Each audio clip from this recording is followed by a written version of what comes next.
Selamat siang Indonesia, Anda menyaksikan seputar Bali terkini pukul 14 WITA bersama saya Rati Anggoro. Volume sampah di Kabupaten Badung pasca Hari Raya Nyepi diprediksi mengalami peningkatan hingga 35%. Peningkatan volume sampah menurut keterangan Dinas Kebersihan dan Pertamanan DKP Kabupaten Badung didominasi oleh sampah upakara. Pasca Hari Raya Nyepi nanti, volume sampah di Kabupaten Badung diprediksi mengalami peningkatan hingga 35%. Jika hari biasa volume sampah hanya 250 ton per hari, maka pasca Hari Raya Nyepi diperkirakan mencapai 400 ton. Peningkatan ini menurut keterangan Kepala Dinas Kebersihan dan Pertamanan DKP Kabupaten Badung Putu Eka Mertawan, didominasi oleh sampah upakara. Peningkatan volume sampah diantisipasi dengan mengefektifkan kerja personil kebersihan.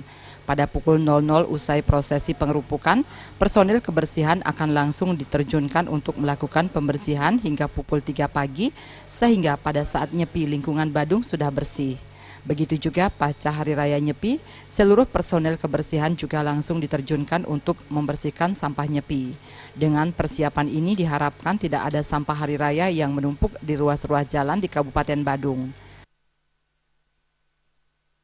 Kita punya perkiraan, karena kalau yang normal saja kita punya kurang lebih hampir 250 ton, tapi untuk nyepi nanti kami perkirakan mencapai hampir 400 ton.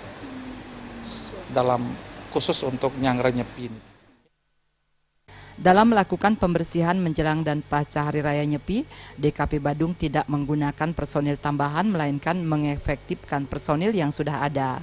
Pujiantini dan Agus Sudiatmi ke Bali TV.